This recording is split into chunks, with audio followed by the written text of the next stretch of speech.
Bonjour, je suis Amer Brance et je fais partie de l'Institut d'Art, Conservation et Couleurs. Aujourd'hui, dans cette vidéo, qui est la vidéo numéro 2 des techniques de restauration, nous allons aborder un aspect important qui est les mastiques.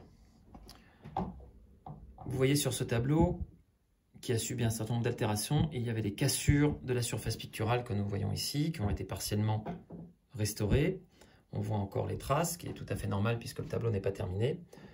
Et la toile d'origine était suffisamment fragile pour nécessiter un rentoilage. Donc nous l'avons doublée pour la renforcer. Vous voyez ici un certain nombre de mastiques dans le bas et sur le côté. Et on va parler des techniques concernant ces mastiques. Comment il faut les poser et comment ils sont constitués. Pour cela, j'ai préparé un petit schéma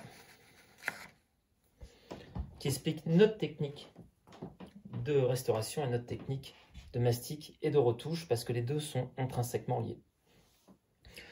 Nous utilisons des mastiques blancs, mais j'ai symbolisé ici de couleurs différentes pour que vous compreniez bien les différentes couches. Donc, la ligne noire horizontale est la surface du tableau de la toile et la ligne plus en relief correspond à la surface picturale et au relief de la peinture. Ici, vous voyez qu'il y a un creux, donc nous l'avons comblé avec un mastic, mais en plusieurs couches, parce qu'il faut absolument que le mastic adhère complètement au fond de l'accident, sur la toile ou sur la couche de préparation.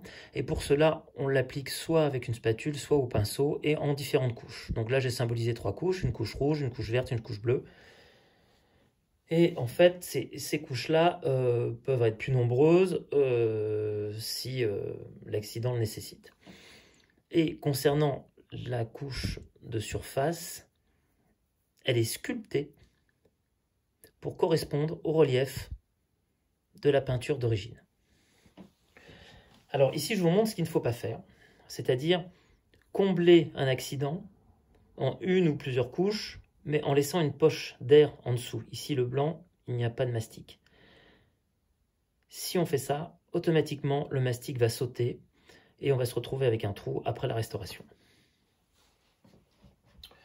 Alors, les mastiques que nous utilisons sont des mastiques que nous fabriquons nous-mêmes à base d'une charge et à base de colle de peau de lapin ou de poisson.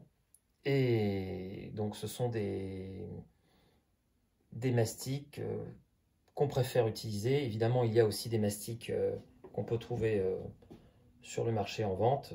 Bon, sont qualités différentes, mais nous, on préfère utiliser nos propres matériaux comme nos propres pigments, qui sont en général des pigments anciens, et nos propres liants. On en parlera dans une autre vidéo concernant la retouche, qui est encore un aspect important très important de notre travail. Une retouche qu'on a mis au point lorsque les mastiques sont blancs pour évidemment les coloriser et faire en sorte qu'on ne voit plus d'accident. Et la technique qu'on utilise pour cela, c'est une technique qui vieillit extrêmement bien justement par la nature même des composants qu'on utilise et de la technique d'application qu'on utilise, mais qui fera partie d'une autre vidéo.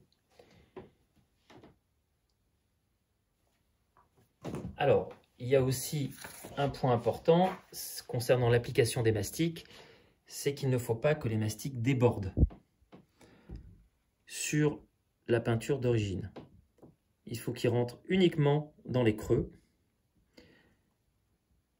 Et une fois taillé, on commence la retouche, comme ici avec le bleu. C'est une première partie de la retouche que nous avons commencé.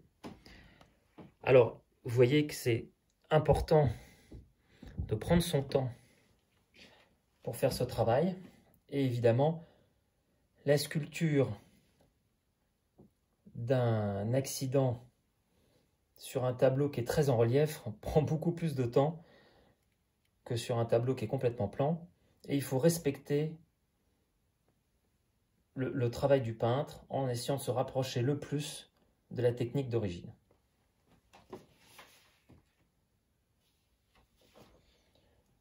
Voilà, j'espère que vous avez été intéressé par cette vidéo et on se retrouve dans la prochaine. À bientôt.